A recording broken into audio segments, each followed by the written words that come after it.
Hello, everyone, and welcome back to Perpetual Chess. Before we introduce our inspiring guest, I wanted to give a shout out to our sponsors, Chessable.com. As you guys know, so many new courses coming out constantly. Some of the new ones, as we record here on April 15th, tax day in the United States, Grandmaster Michael Roiz has a new repertoire against the Grunfeld and King's Indian with 3H4. Sounds spicy and fun. And of course, by the time you hear this, the candidates will likely be over. But it's ongoing as we record, some historic chess being played. It's been very entertaining. And if you're a Chessable Pro member, you get access to a candidates course in addition to a bunch of other features like Puzzle Connect. So if you use the link in the show description, it helps to support Perpetual Chess. You can also get occasional discounts on courses. But without further ado, I'm really excited to speak with our guest. So he is a trainer at Killer Chess Training, soon to be an author, and a competitor who recently in Menorca, Spain, earned the Grandmaster title. Still needs to be ratified, but I think it's safe, although you never know, as we'll discuss. So he accomplished this at the chess geriatric age of 41, providing inspiration to so many, including myself. So I'm super excited to welcome to the program, soon to be Grandmaster, Renier Castellanos. Welcome, Renier. Thank you, Ben. Thank you. I'm happy to be here. Looking forward to chat with you and reflect on this what just happened, which was really amazing.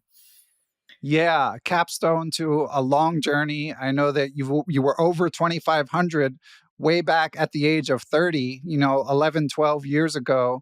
And as you and Jakob have written about, this is when I refer to Jakob listeners, of course, I'll be referring to Renier's friend and Killer Chess Training founder, and I guess you could say boss, Grandmaster Jakob Aagaard. But I know that there were times where you thought of giving up. So congratulations! It's just an incredible feat. Yeah. Well, basically, he would hate, I think, if I call him boss. For sure. So let's do it. Let's do it. Yeah, my boss and I.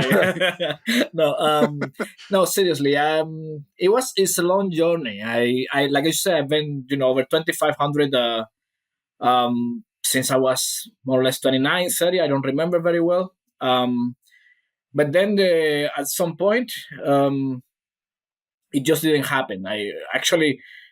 I had some issues where I made some norms, and they weren't valid at that point because of small details that people don't know. But I had at that point I had a good run and made the 3 norms, and this is when all went down because the norms had problems, like small details, like one player was rated 2567 or something, and had all Grandmaster in FIDE was like waiting for to be confirmed as a Grandmaster, but during the tournament he was IM.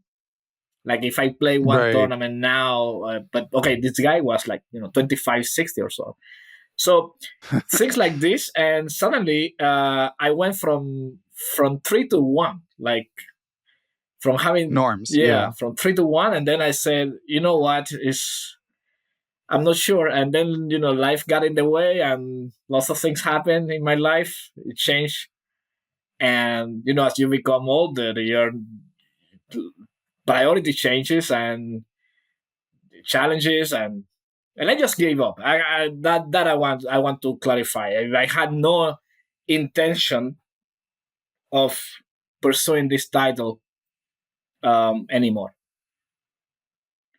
But then, so you did a little lecture where you showed one of your games with Grandmaster Aagaard that listeners can find on the Killer Chess Training YouTube title. And in that, Jakob and you discussed the history a little bit. And he said that around September, he and his partner Kalia basically cornered you and decided they're going to tell you, look, you got to go after it again. Is that how it happened? Yeah, that is exactly how it happened. Actually, when I started working with Jakob, was like maybe 2019. We started with 365 Academy that later changed its name. And he said that I had to do this. And, I was like, yeah, you know what? If it goes my way in one tournament, of course I'll do it. But it's not like I'm going to go out there now and just start chasing it. And he was like, no, you have to do this because this is like, finishing your school or whatever.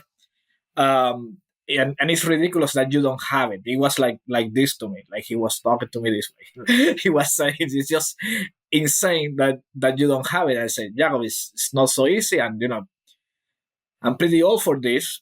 Yeah, because it's a different game from when I was more or less playing more actively. It's like now you go there and it's like I was telling him, there are so many opportunities to do it, but I think it's harder than any other time because Yeah. the competition is outrageous. It's too strong. Yeah. Yeah, well, you were backed up. I mean, Sam Shanklin popped into the aforementioned YouTube talk and told you, I quote, "You did it in the tough era."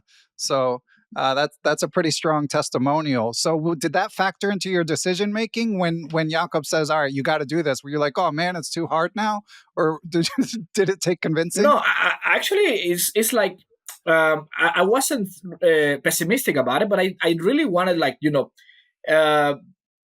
when you are in at the age that I was, it's like you got like all this life going on around you, right? Because I have playing is not my main job. It was back then, or pretended to be chess professional when I was in my 20s, and I was like going tournament after tournament in Spain, and I could sleep anywhere or whatever. It didn't matter. But once you get older, things change. And now for me to leave the house, I have my students. I'm mostly a coach. I'm a professional coach. This is my life. This is what I do, what I like to do. And thinking about just playing, just putting all my energy on playing, it was a little bit difficult. So, it took a few years. I reckon that when I went to Jacob's house and, Kalia and everyone, you have to be a grandmaster. You have to be a grandmaster. Okay, so we just talked to Jacob, and then, okay, how do we do this? And he came up with, you have to play these close tournaments. Where? Serbia and all these tournaments in Hungary. That's where the plan began. And I did. I played in Serbia. And it was funny because one of the things that had been always a drawback to achieve this was my tendency to make draws. This is something I discussed with Jacob a lot. And it is not that I'm on purpose making the draw. It's just that it just happens. And if I make a draw, let's say, for example, the third round, the next one is going to be a draw, and then the next one, there is this energy that takes over you, and then you start making draws. And when I went to Serbia, I only won one game, I think, in a close tournament where I'm going to seek a norm. I won, need more than one. I won one game, and I made all of them draw. So you can say that it's like, and okay, he was like always supporting the idea, and then she said, just keep going. You need one tournament to go well. Just keep going. I went to Hungary. It didn't work out. And then this was the next one, Menorca Open. And so 3 tries since you're coming. Yeah. We had this. I had all these tournaments planned, and bought the tickets early, booked the flights, everything, just like 3 months in advance, maybe. And I know that these tournaments can be slightly less expensive in Europe than here in the United States, but still, like, cost has to factor into it. You mentioned, like, I mean, you're foregoing the opportunity to do lessons. Like, how did you think about the monetary cost of pursuing this again? Oh, well, these tournaments, like, I was out for a week. Like, if I go to Hungary, then it was only a week, so it doesn't really affect me much. But anyhow, I mean, I wanted to do this. I was convinced to going after the title, It was good for me. It was good for the academy. We had a lot of hopes on this. I worked hard to do this in the way that that I can work hard. I mean, it's when I say I work hard, is don't think I'm spending 6 hours of training chess. No, because that's not true. Right. I have to give lessons. I have to do normal life. I'm not a chess professional, but I did what I had to do, and then I started like, yeah, I'm gonna take this money, and instead of whatever else, I'm going to play tournaments. And it happened that this tournament in Menorca had let me tell you and be completely honest. Since I got married, well, I was married before but I got married twice with the same woman. So let's say I got married in Spain, and then I got married in Romania. And this tournament, this Menorca Open, was like, okay, this looks great. Menorca is a beautiful island and nice hotels, nice weather, and everything. This looks like a good place to go and play some chess, but also relax a little. Yeah, your wife is a strong chess player, we should say. Yes. And we had it there, and she was very keen on this tournament because she had most faith in this tournament that things would go well for me. But I really wasn't expecting it, and I went there, and from game one, I started to play like for the result. I wasn't playing. I didn't play good chess. Actually, even the last game is completely horrible game until that moment where I see this rook c3 beautiful tactic, and I just played. But it's not a great game, and none of my games, like if people look at my games and say, they probably would be like, how this guy became grandmaster because the games are so shaky. But one thing I will say is that I was more or less determined to play.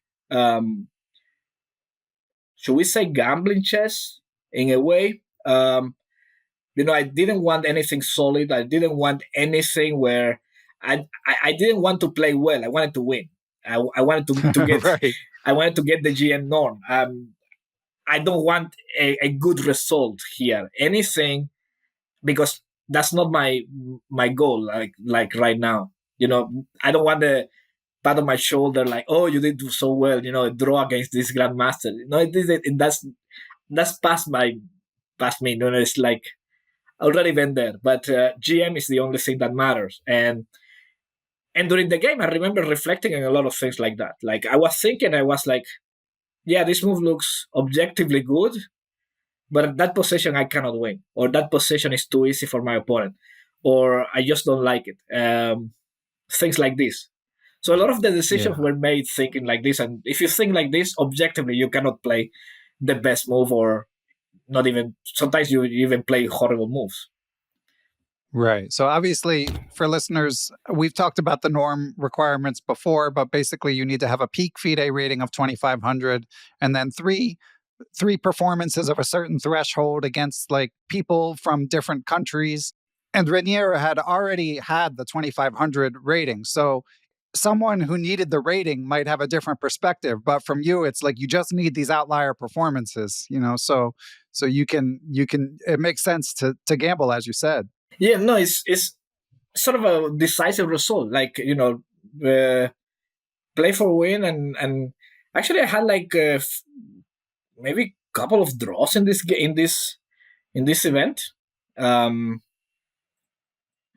they were for draws where I deserved to lose. But just at some point in the game, I was so disgusted with my position. I was like, part of me wanted, oh, you just gotta resign this position. I was playing Kartik, who is a member of our academy, 2600. He's completely outplayed me in the opening, just understood everything better. And at some point I was like, this is just so gone. I feel almost ashamed to be playing this.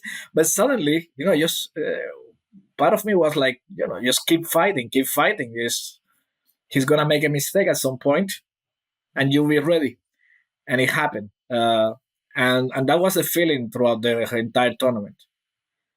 Yeah, and if that's true, obviously chasing the Grandmaster title, that's a good lesson for all of us club players that sooner or later people do screw up. Yeah. And let me ask you, Renier, so you mentioned he outplayed you in the opening. What has your approach been to openings? You mentioned limited time for prep. Are you like a narrow repertoire person, or do you try to target people's weaknesses? I know these are invitationals, so that means prep generally plays a strong role. No, I actually I don't really prepare anything special. Not even openings. I have a few openings that I play, and then I move around inside these openings, depending on the opponent and whatever I feel like. But when I say I was preparing and training, and here is I don't want to be I don't want to sound like I'm selling something at all, but I did a lot of homework from the academy. This has been my main feed of training. Let's say I do a class which is friendly homework. I'm not sure if you are familiar with this. I heard you guys discussing it in the YouTube video. Yeah, this is my class. This has been my class for like a long time. Jacob select the exercises, but I solve them in advance, and then I do the class explaining thought process. I also do the marking for every student that sends answer. So, over the course of a week, I see a lot of answers, a lot of positions, a lot of possibilities, and so on. I also have solved a lot of these homeworks in advance, and I continuously do that. And these are relatively easy problems, but practice, and if you get all the easy things, more or less if your average is good, then I think it's really beneficial for not only for improving players, but also for already strong players. We're talking, title players, I am, or grandmasters. I think it's incredibly beneficial. So, yeah, it has been my obsession. Let's say, not only my obsession. I think I trust it so much that I just continuously do it. I told Jacob that this was perhaps one of the best training, if not the best that he has made. Of course, he doesn't rate it this way, but for me, it's really good, because I sort of understood that, from my own experience and from what I see other people do, is that it's not only for players of.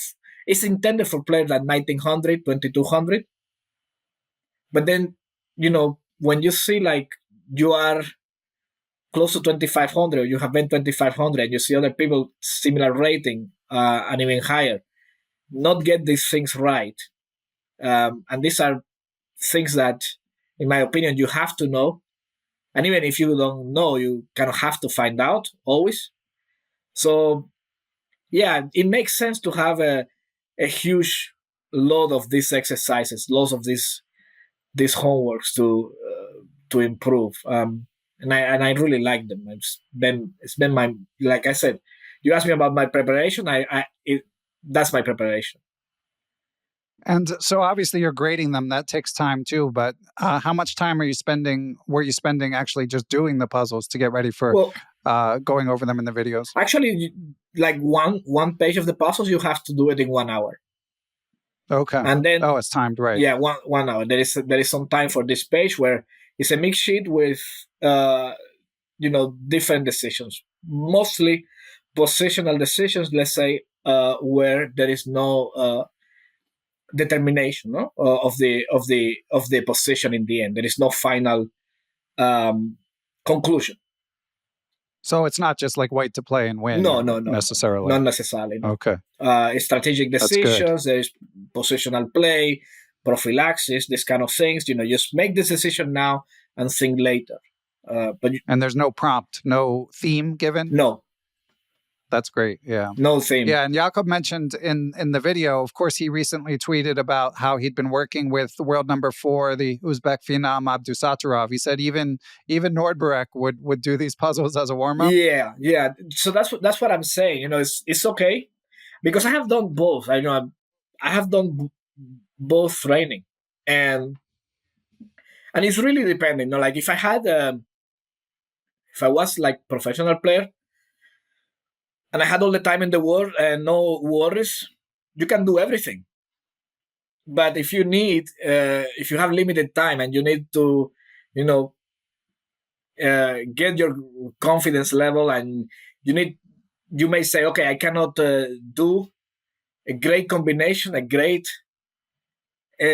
strategic decision where, you know, but it's fine. I'm 2400 and I just need to make a few decent decisions throughout the game, and then there will be a moment where, you know, it's the moment to shine, let's say. But normally you just need a good percentage of good decisions to not be entirely out of the game. Yeah, and avoid the terrible decisions. Exactly, and you know, maintain some line of decency in your play. Yeah, that's what I feel. Of course, it's not everything, but it's had been great for me, at least, because with all the lessons, writing, and, you know, day-to-day life of going to the gym, staying home, and, you know, do different stuff, it's been great. So, Renier, in addition to watching that video, I chatted with Jakob briefly online about the secrets to your success, and I'm going to read you a quote from him. He said, quote, his wife, WGM Raluca Sgircea, I apologize if I said your wife's name wrong, is a big inspiration. He was always lazy, fat smoker. He met Raluca and she transformed him. How do you respond to this allegation? All true except for the all true. Let's just give it all true. No, my wife is she's great. She's really great. She's, you know,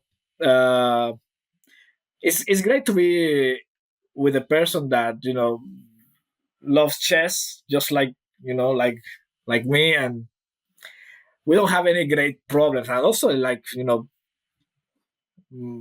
she gives me a lot of motivation to. We go to tournaments, and I see her fighting over the board, and I also, you know, makes no more quick draws. Yeah. It makes me think you have to fight. You know, we are here, and you have to keep fighting for the point. Yeah, she, like I said, with the gym and everything, she keeps everything together here in the house. And you live in Romania, correct? Yeah, I moved to Bucharest. I think now we can say nothing is permanently in life, but since we bought a house, I would say that's pretty permanent. Right. How are you enjoying it there? I love it. Actually, the point that, you know, we spend the winter here in Romania and summer mostly in Spain, so I'm getting the best of the two countries. So we go and you know, beach and beach life in Spain, and then Christmas with the snow and everything in Romania as it should be. Wow. So that sounds nice. Where in Spain do you I live when you're there? in the coast near Alicante. Okay. So, wow. And you're from Cuba originally? Originally, I'm right? from Cuba, from a city near Havana called Matanzas. Yeah, and I lived there until I was 14. Okay. And you played chess there? I played chess there. I would say that I once finished second in the national on the maybe 12 or 14, which is, you know, it's pretty decent considering the first one was Bruzon. He's my generation. Legendary, also. Yeah. So, and the Dominguez is around 40 as well. I think right? Dominguez was is one year younger than I am. Okay, so did you see him as well in those days? Yeah, for sure. I saw him, but I don't remember playing him. I did play Okay. Bruzon, yeah. Yeah. And I interviewed NM Robert Ramirez, who grew up until he was a teenager in Cuba and then moved to Miami and has become a big chess YouTuber. And he talked a bit about what it was like. But I'd love to hear your perspective as well, Renier. So what was the chess education setup like that you experienced in Cuba? I've really, well, chess is like very popular in Cuba. It's like, big sport. Everybody plays. Everybody understands what the game is. It's not like, my experience when I went out of Cuba and you talk about chess with other people, they don't have a clue, like, what is this game, or but in Cuba they do follow, like, the general population just follows the game, and you can talk about chess, and the chess school was great. We had a lot of training, but I left very early. I mean, I didn't have any. I did have support and everything in terms of training, but I mean, I left with 14 years old, no rating, no international event. That was it. And then your family moved to Chile. Yeah, Is that right? yeah. Well, we moved to Chile. I moved to Chile with my mom, my grandparents also, and then I stopped playing chess there. Oh wow! I stopped playing chess. I took 2 years without playing chess, and I just didn't want to know anything more about chess. And then I returned to Cuba for holidays, and I went to the club where I used to play, and then I started playing Blitz, and when I touched the pieces again, it was like, yeah, this is what I want to do. Yeah. And went back to Chile, look for a trainer, look for the chess scene there. What can I do there? And immediately I started training, and then I played my first international tournament when I was maybe 18, and I played in some place in Brazil. I don't remember. And you made, according to Reddit, so I don't know if you saw, there's a thread about you're making the GM title.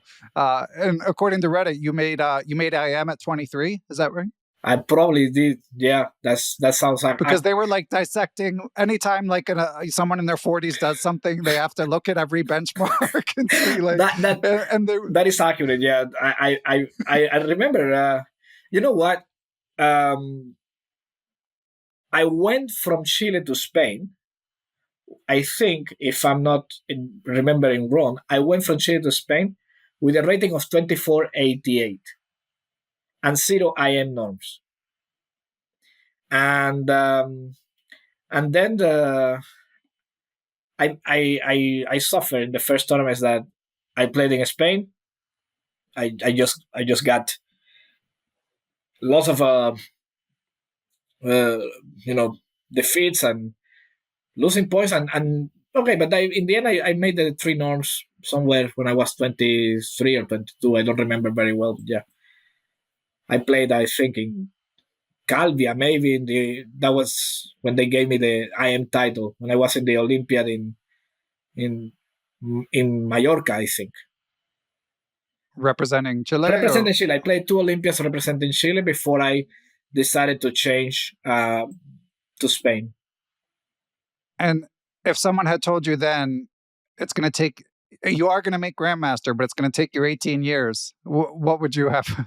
How would you have responded? First of all, I wouldn't have believed it, because I at that point, for sure, I was expecting that it would just happen naturally, like really. Yeah, you're already 2,500. Yeah. Like, so. It would, I was expecting that it was only a matter of time, but it wasn't so easy.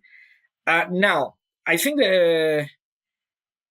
probably a better question would have been like, would you want it back then, or like right. naturally go through what you've gone through, or would you want it like it happened? And without any doubt, I would tell you, like, I'm very happy the way it happened to me right now. You know, it happened when I was like, you know, being part of a team, being part of a lot of people supporting this idea. Um, with my wife next to me, lots of my friends and everything. It's like, yeah, you can do this. Let's go. And you know, being at 41 and almost not playing, I don't know. It has a good taste. I'm not gonna lie. Yeah, for sure. I mean, to have given up roughly, and then to return and have that success is amazing. I'm looking for the tweet from Kevin Go Wei Ming. Here we go. So, for listeners who may have heard, a few years ago, I interviewed Kevin Go Wei Ming. And if you haven't heard that interview, I actually wrote about it in my book too, because it's one of my favorite stories from the lore of perpetual chess. Although it's his story, it's not the podcast's story. But Kevin, of course, almost gave up and was working full time and decided to continue to pursue the GM title and pulled through and made it. So he knows what goes into this. And this is a quote from Kevin. He says, "The GM title. There are a lot of new joiners to the game who might have the impression that chess is saturated with GMs and that getting the title is very much doable as long as you train hard and have a bit of money. I also feel in general there seems to be less respect for GMs who might be in their 40s and 50s, and I even see amateurs calling them washed out or all sorts of derogatory things when their rating isn't what it used to be. Not many things are further from the truth. Some professional players try their entire lives and could not make it. Many quit because it's financially unsustainable. Some, like me, try to do it part-time doing stuff outside of chess and normally fail. Others, like Renier, don't give up. He's 42 this year, and not many will pay attention because he isn't a 9-year-old. But I think this is a phenomenal achievement, and only those who have gone down this path know the amount of grit and mental resilience he must have shown to get there. I was alone in my office when I opened my inbox and saw the signed GM certificate from FIDE. Not ashamed to say that it was an incredible feeling.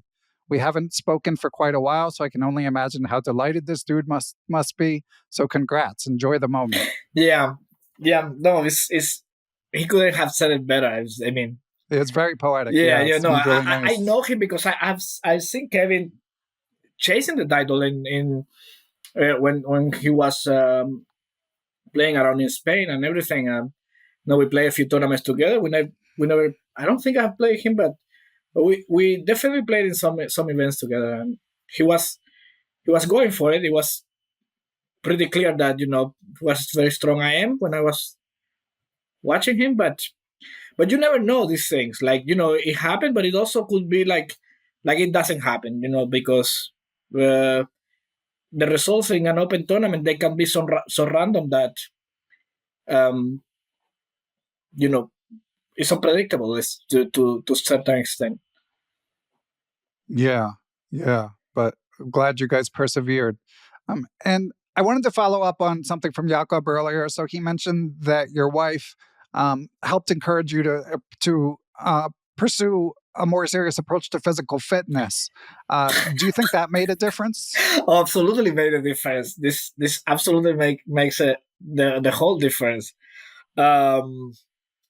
Yeah, I mean we both go to the gym. I'm more like you know I don't follow any program or anything. Right. I'm more like intuitive about these things. Um, but it's the same thing that I do with chess. It's like I have like 1 hour where I just go to work out. In breaks, I'm looking at some homeworks and some positions and Right. everything because can take my mind off that. But that's what I do. She's more disciplined in that sense. She follow programs and stuff, and likes to be very organized. And I'm more intuitive about this. And yeah, if you want to be competing with kids, you cannot do it if you're out of shape. And especially, just imagine, like if very easy, like to not succeed if you go to a tournament. It's not only the tournament, and things get harder as you get older. Like traveling, Yeah. everything is demanding energy. and then go and play, and there are 2 rounds a day. Oh, yeah. So That's the worst part. everything adds up. And if you are not fit, your chances are definitely not very high. Yeah. That's my opinion. If you are not fit and the tournament, if there is one tournament with 1 round a day and you have time to rest and you get a good sleep and everything, but if it's 2 rounds a day, at some point during the 9 rounds of the tournament, it's gonna show. And what's your approach to tournaments where you have 2 rounds? Are you looking to make a quick draw in one of them? Never. No, I decided. That's one of the things I discussed with Jacob when all these things about me playing chess. We decided to not do this anymore. Like, forget about this. And I was like, I always meant like the draws that happen, they happen, but it's not because I'm like asking for them. I also don't understand them very much. I actually feel ashamed to talk to my opponent about making a draw. It would be great if they would delete this rule that you can talk to the opponent. I see it every time. Like, and that's one of the mistakes that when I was younger, I regret the most. I had great positions against very strong players, and just because they were 200 points over me and whatever, and they offered me a draw, and that was a result that beforehand you would have signed, like before the game you would have been so happy to make a draw. But in that position, you probably needed to continue playing. But since your opponent offered you a draw, and you will find whatever reason to make it because you are playing with black, Right. or it's a good for you in the tournament. There's still 4 more rounds to go, but somehow you believe that the draw here will increase your chances or whatever. And as a younger player, I look back and I say, how did this happen? And yeah, I kind of regret that. And I saw that it happened in the tournament. This one that I just played, the first round. You can look at multiple events and see what happens whenever there is an upset with a draw or something like this. You'll realize that the stronger player was either close to lost or in a worse position and just offer a draw. And then some guys who is a young player and 2,000 or 100 and just say fine. Yeah. Even that, I don't know. My impression, I haven't played that many opens recently, but I feel like kids are more fearless. In addition to just being stronger, they have less respect Oh than no, they for used sure, to. for sure. They do. They have access to not only the information, but it's not only the information, but they have access to trainers. This is the important thing. I want to say this before because I think that one of the things that if you ask, why, I can look back and see what went wrong or why things happen in one way, and and not that I'm in any way unhappy with this success. I'm absolutely, I cannot be any happier about this. But surrounding yourself with other players um, and other people who have walked the path that you want to walk, and is incredibly beneficial. Like for a kid to be surrounded with other players, title players, experienced coaches that could tell him how to react, how to respond to any situation like this, on how to play without any commitment or without any fear of going wrong, of losing. That's great. That's really, really great, and that's something that is key to a player progression. If you, I find it very difficult. Like if you want to be a chess player and you surround with old friends who are not chess players, like they are into other things. I don't think you can. I don't think. I mean, you probably will find examples of people who can, but generally, I don't think it's a good idea to be surrounded by engineers if you want to be a chess grandmaster. Right. So Yeah. that thing did change for me. Like before being part of the Killer Chess training team, I was on my own. I was completely on my own. Like, no uh, relation with any other player, no other experiences or anything uh, to talk about. So Yeah.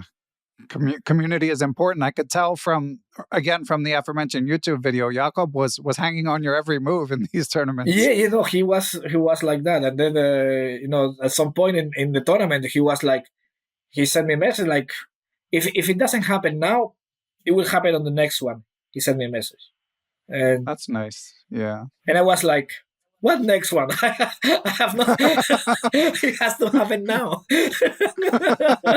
So are you retiring now from competitive I chess? don't want to reveal my plans, but no, I'm not retiring. I Yeah. will do more coaching for sure. I will continue doing coaching. I'm writing books that hopefully.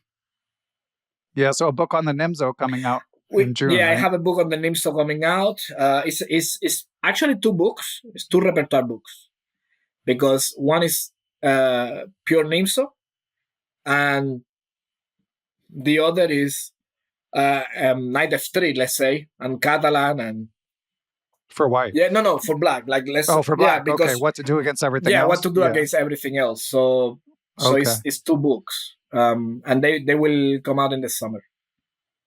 That's great. Yeah, because that's the thing about the Nimzo is it's such a great opening, but then you only get to play it like a small Exactly, percentage of the time. exactly. So no, it's like that. It has been it's about a chess course that I already did in the academy when I was working with the openings and students. So it's you know everything that is written there, it has been seen and over again. So I'm happy with the quality, but also but it got the became a big book.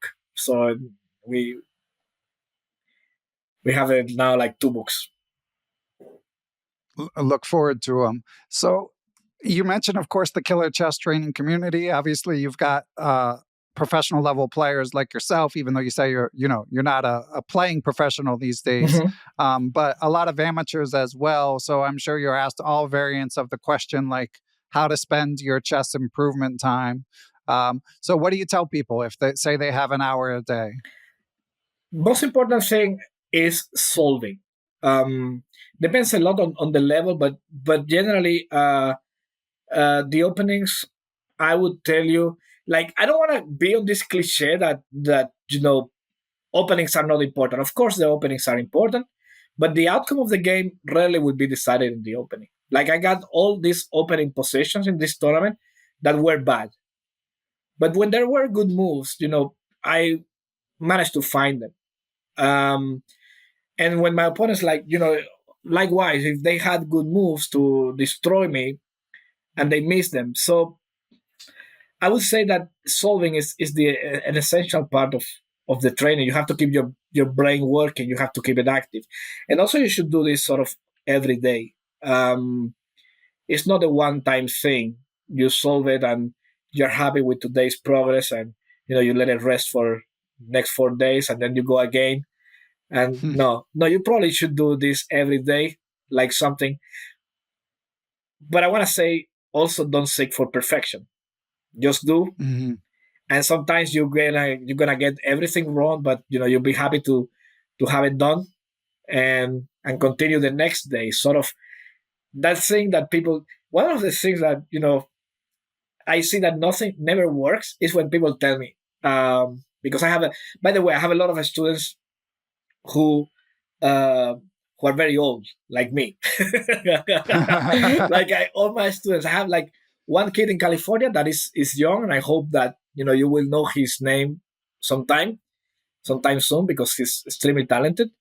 But mostly of they are all adults, and one thing I always tell I don't want to hear it is when they tell me, "Oh, I'm waiting for next week when I'm not when I have no work, when my there, wife yeah. is gone to whatever place, and Right. I'm gonna have 5 days where I can dedicate myself to chess. No, I don't want to hear that. It's like no. Yeah.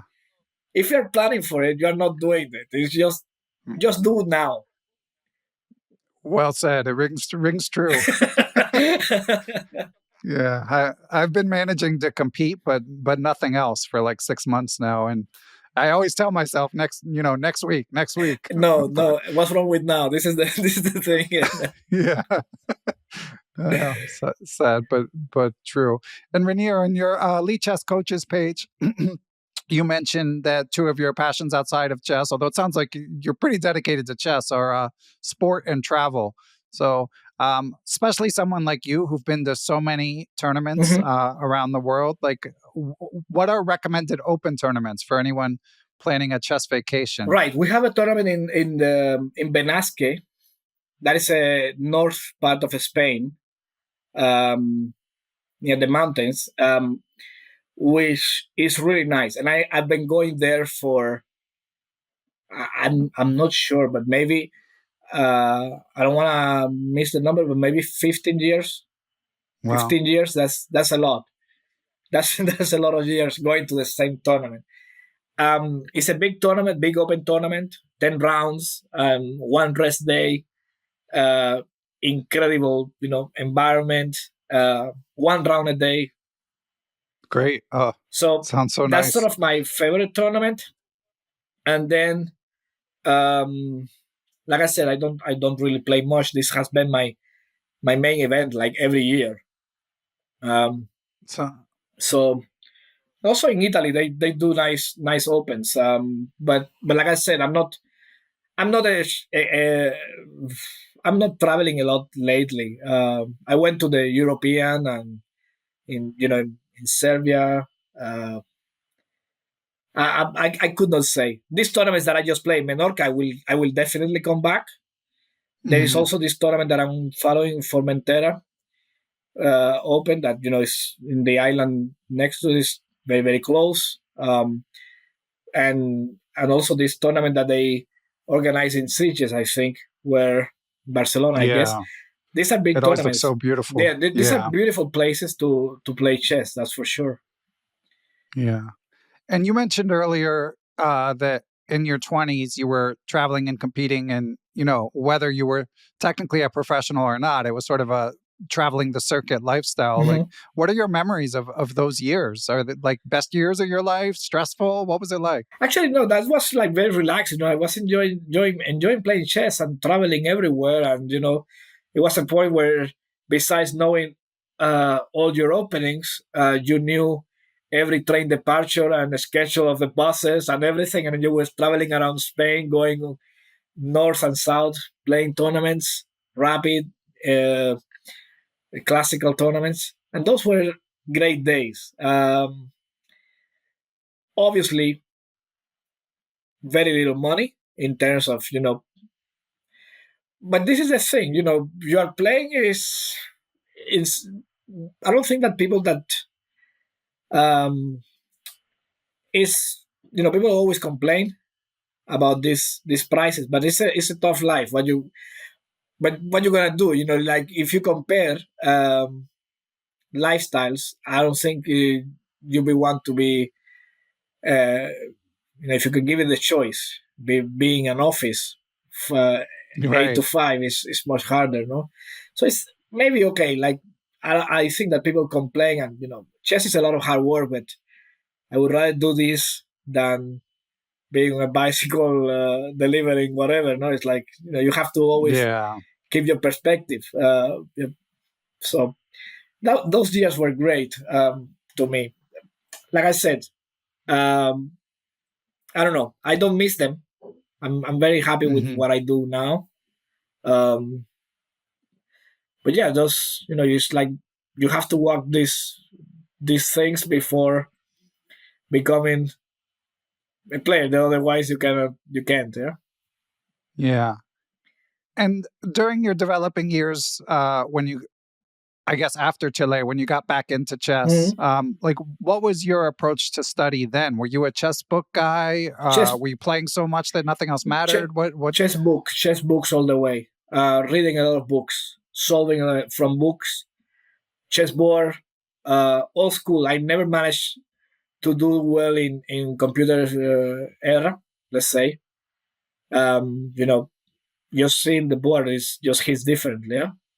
So, you know, when I was studying a lot, I was going with books, and of course nowadays everything is easier on the computer. That's for sure. And Yeah. I have adapted to that. Chess has evolved in that way. Yeah. So what were your most cherished books? Well, I have to say that Perfect Your Chess by Andrei Volikirin and Gravinsky. I think most should be most probably more Gravinsky, but that had a huge impact on me. I saw this book over and over again. It was like um, it was my favorite book for a while. I actually I don't even have a copy now. I lost it somewhere. Most have been left in. I think it's out of print. I mean, you can still get it on Kindle digitally, but last I checked, it was out of print. And I want to say for listeners, this of course book has been recommended many times.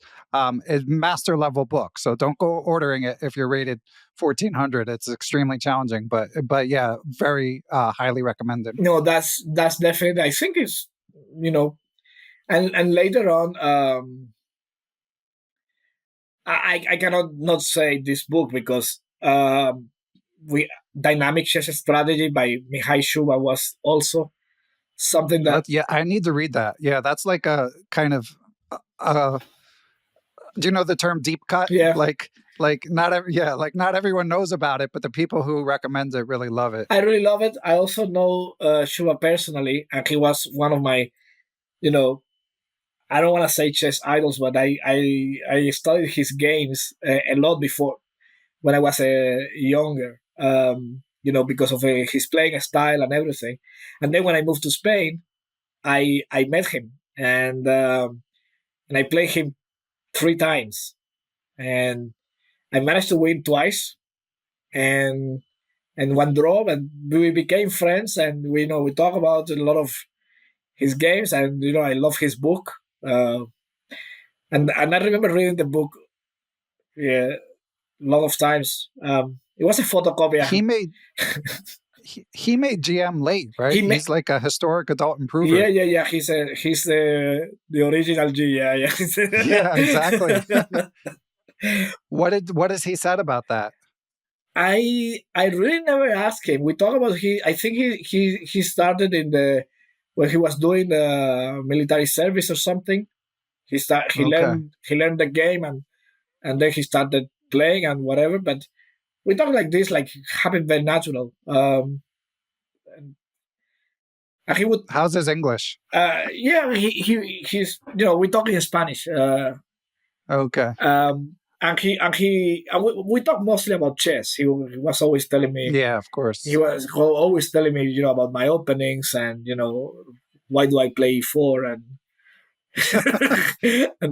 and then there's things like that. So he was very fun guy to hang out with.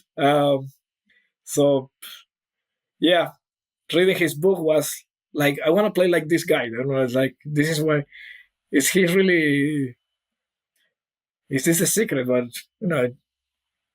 interesting things. I don't know. Another thing I wanted to ask you about, Renier, you mentioned on the YouTube chat that you'd recently played Fedoseev, and that he put a lot of pressure on you on the clock. I'd love to hear about that. I find that psychologically fascinating. Yeah, that's the thing about the strong players. Like we you can have like different position, and you can be we can have different strengths, like and we look at the position, and perhaps the difference will be the speed of each finding the move. Like, for example, what it costs me 5 or 10 minutes for him is automatic. Right. So he put a lot of pressure like this, making moves that weren't necessarily good, but he was playing fast, faster than I was. I was like double checking every time, and that was, you know, you can tell the lack of experience in that sense when you meet someone, because I want to say that he's 26 something now, 2600 something. But for me, he's not a 2600. For me, it's like very strong 2700.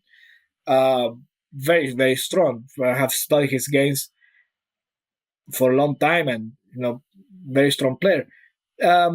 So even there, I put up a fight, and I got a good position. But then I had tough decisions to make, and the time was very low, and he had simply more time, and he outplayed me. He just outplayed me. I just couldn't stand the pressure. But then I look into the game, and it's not like he run over me. Just a lot of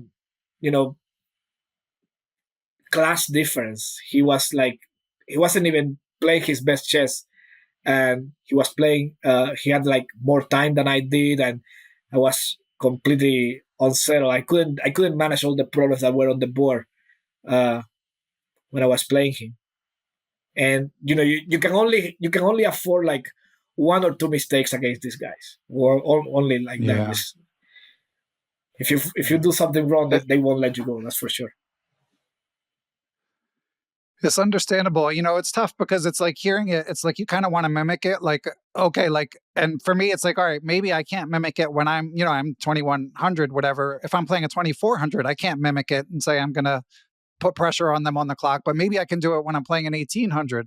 But I think part of it is just like when you're someone like Fedoseev, you have a confidence that can't be faked, like it's just like you just really do know so much. So it's like I can say I'm going to play faster, but I don't have that fundamental confidence, What I felt, to be honest, what I felt is that the game is going to be very long.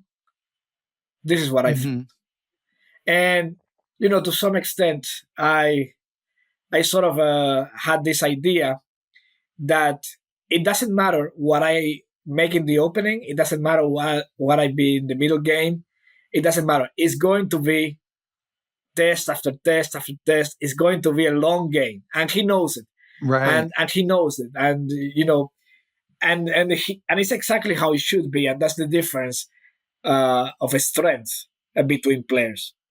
Because nowadays, you can have like an equal position against any player because so much information there with courses and theory, and you may not be in the last word of the theory. You can be outdated completely. But if you are a strong player, if you're confident about your strength, at some point you should be playing better than your opponent. It has to show. And for me, it was like that. But I was on the other side of the right. story. I was the one that was going to make the mistakes sooner or later. That's how it felt. But it was a great experience, and to play against these guys. And of course, and obviously, there's plenty of people you can play where you apply that, and you're on the strong side. Yeah. It happens. It happens. Like it happens all the time. No, it's like. And who else? Yeah. No, go ahead. No, I was just going to say that there was a game which was not in transmission, and like maybe actually was the game before Fedoseev, which I won a knight endgame, like completely equal. I was playing white. My opponent was 2350, and the game is completely equal, like 0.0 all the time until the last move where he makes a mistake and I trap his knight with my knight. Imagine that thing. So that, but it was a long game, and it was so close to a draw. And at some point, it would have made sense, like to just offer a draw and just made a draw.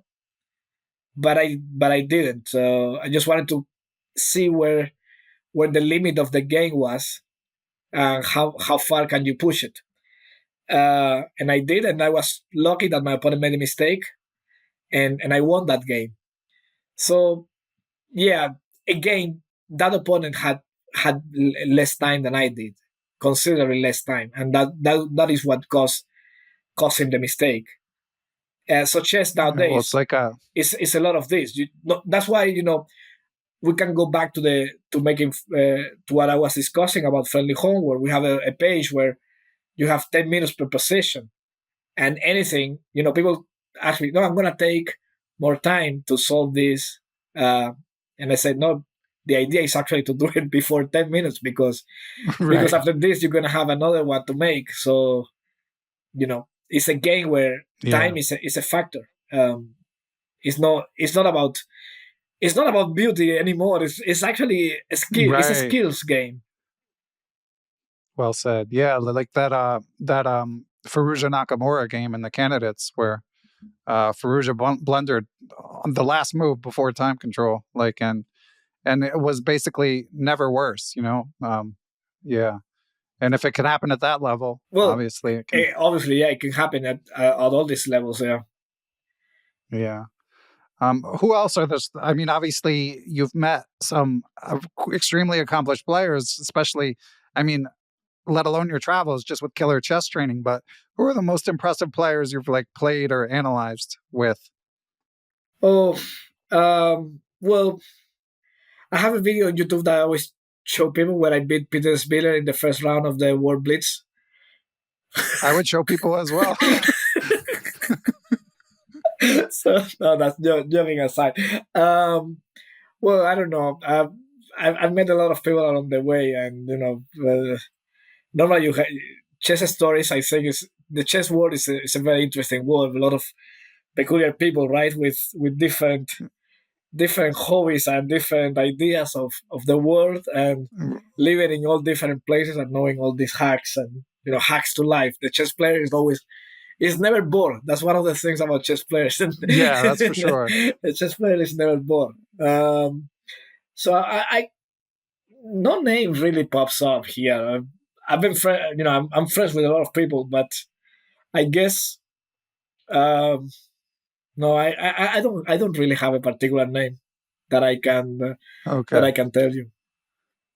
Well, here's a name. As you heard in the YouTube chat, Jakob Aagaard now calls you his second most accomplished student, adult student, because he's still obviously proud of working with Boris Gelfand when he ascended to play for the World Championship past the age of 40. But second place to Boris Gelfand, not bad. I have to say that it's this is one of the things. Like I'm there in the computer, just whatever, and and Jacob is sending me positions to solve, like, and I'm sending positions to solve also. So this is what I'm telling you about training. It's not ideal in a way. It's not like I don't even have the chessboard set up. I don't have the time, but I have constantly contact with chess, and it's not easy. I have other friends who are chess players, and I often ask, send me positions, send me this, and they cannot do it. They cannot do it also. But Jacob has been doing this like forever. Like what Yeah, do you think here? amazing. Solve this. Then I send something back. You suck. You're terrible. then then I say, okay, this one in 2 minutes, and so on. It's like really, really useful. And you can call it like it's some sort of a, I don't know how to name it, but it's not what people think a chess training would be. Because people would believe like I would have a clean table with a chessboard and the computer, and like when they Right. show these pictures and that people are training around there, and oh, this is so great. And no, I'm like doing three things at a time, solving one puzzle, writing a thing, and and doing a lesson. Yeah. Well, I mean, as you get older, you got to make sacrifices. Got to make value They judgments, pro and can't. the important thing, get the stuff done. Get it done. That's right, wrong, halfway. And move on. Move on to the next one because Yeah. Okay. Finishing my chessable course, which is due in like 2 weeks. That's gonna be my last excuse, Renier. after that, no more no more excuses. excuses. Yeah, you just gotta start. Are you a member of the academy or not? I'm not. I've been a member. I've checked it out at times, but I need some runway to commit. I'm waiting for the moment where I mean, it's what you hear all day, every day, right? Yeah. That's what I hear, and I always tell them, don't tell me this. Don't tell me this. Just send me proof. Yeah. So for listeners who are more hardworking than me, you can find Renier on Killer Chess Training. Are you taking individual students as well, Yes, or yes, currently yes, full? yes, yes. I am. Excellent. So I'll link to your Elite Chess Coaches page as well. We'll look forward to your book.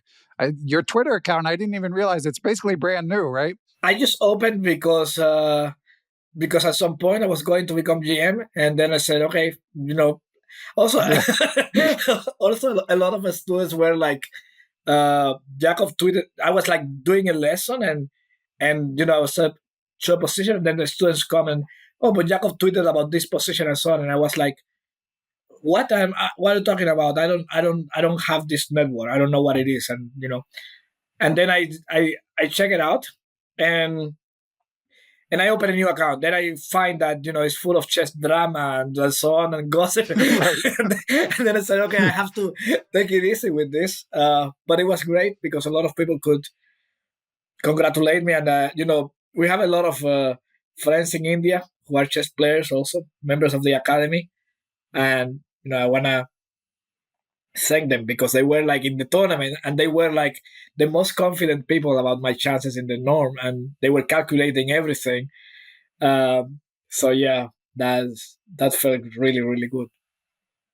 That's great. Well, it's an amazing story, Renier. We love to hear it. And I know you've had this heartbreaking drama with the two norms that turned out not to be norms. Dare I ask, is there any risk that's going to happen again, or are we definitely okay no, on this one? we're definitely okay. No risk at all. We're definitely okay. But if something happened, then we will have a chance to repeat the story once more. I mean, even my heart can't take it. I don't want anything to happen. I can't imagine how you feel. It was really unbelievable. Like in the last round, I wasn't sure. Like I wasn't sure at all because I went to the arbiter, and he didn't tell me. It's almost better not to know, don't you think?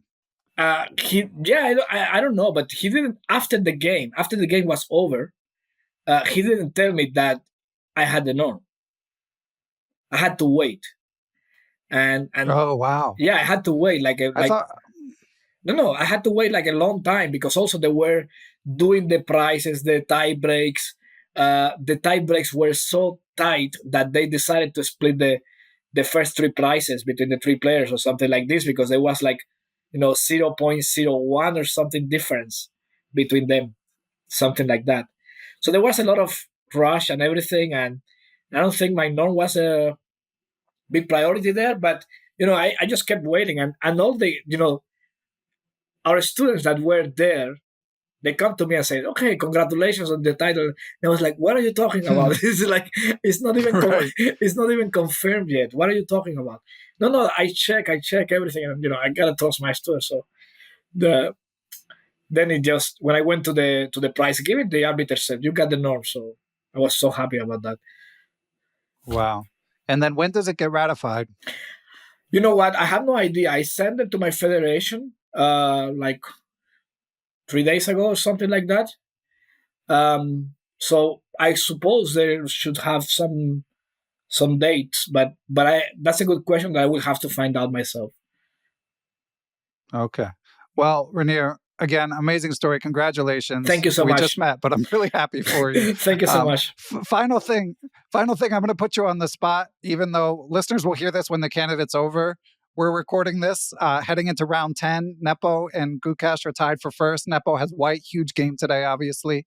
Who do you think is going to win the tournament? Who do I think is going to win the tournament, or who do I want to win the tournament? Well, you can give me both. Okay, who do I think is going to win the tournament? I think I'm going to go with Gukesh. And oh, great. That would be fun. Yeah, I'm going to go with Gukesh. And who I want to win the tournament, I would love to see Gukesh win the tournament. Yeah. So, today's a big game, obviously. He's